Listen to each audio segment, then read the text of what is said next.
زه طالب وما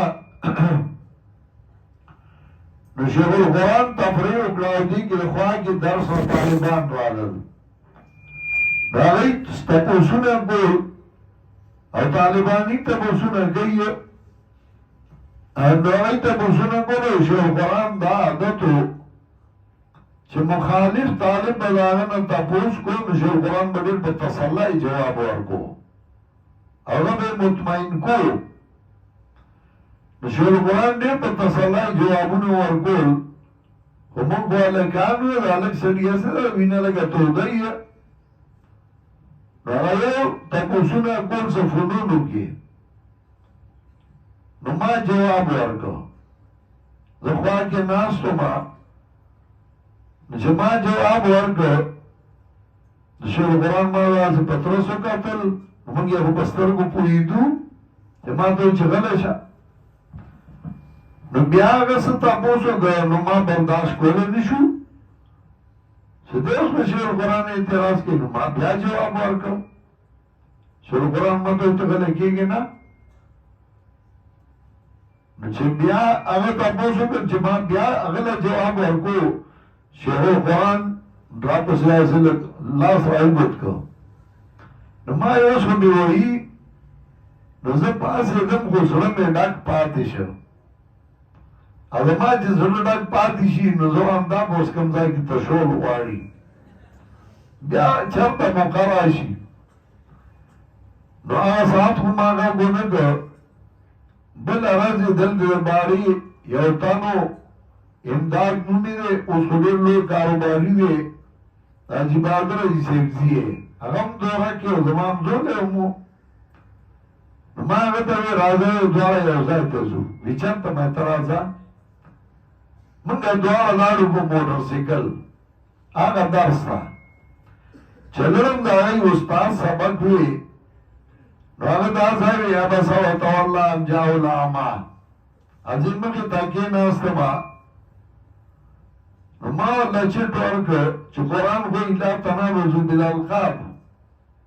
او دلته په خپله الله وایي ان جاءه الاعمى نو ولې الله ته د نوم نه معلوم نو هغه چټ وکړ نو هسې اړخ ته یې کېښوده جواب یې ونه کړ چې جواب یې ونه کړ لږ ساعت تېر شه نو ما خوا کې چې کوم طالبان ناست وو نو ما هغوی ته ویل لکه دی جواب نه کوي اوس زه خو شرم جوړوم هلکې نو دې جواب کوي نه اوس زه خو پرونې بدل علمه نو هغه غږ ونه کړ نو وی بل صورت کې کوي ما ښه چې بل صورت راغی بیا جواب ونه کړ ما دې جواب نه کوي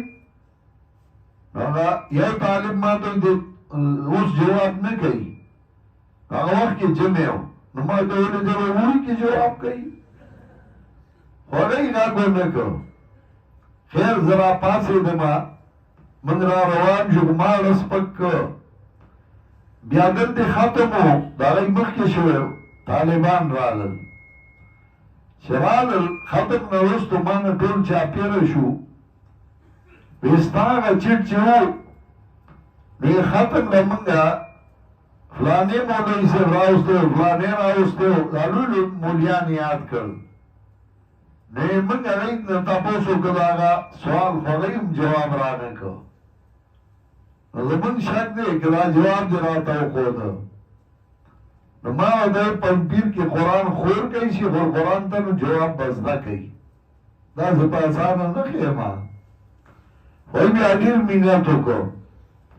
اصل کې د یو سړي عیب ذکر کول دوه حیثیته لري کله د یو سړي عیب ته ذکر کې د سپکاوي دپاره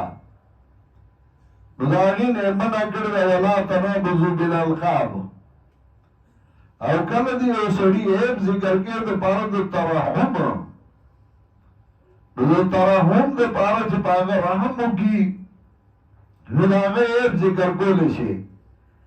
لکه یو سړی دی ړوند وهي ته ورته مره د دې ړوند نه څه غواړې دا دپاره د ترحم نو دغه وخت کې جایز دی دلته دپاره د ترحم ذکر کړی دی چې چې په سترګو ړوند دی تا به راغلی ځان اوچتوي درجه اوچتوي تپوسونه کوي علم کې ترقي راولي نو په ده باندې رحم پکار دی ده ته توجه وکړه او سبق دا دی چې کوم یو سړی متوجه دی نو هغه ته توجه کوه چې بې پروا دی نو هغه پسې زورونه مه کوه عبس وتولى تنگ شد نبی علیہ السلام و اخترا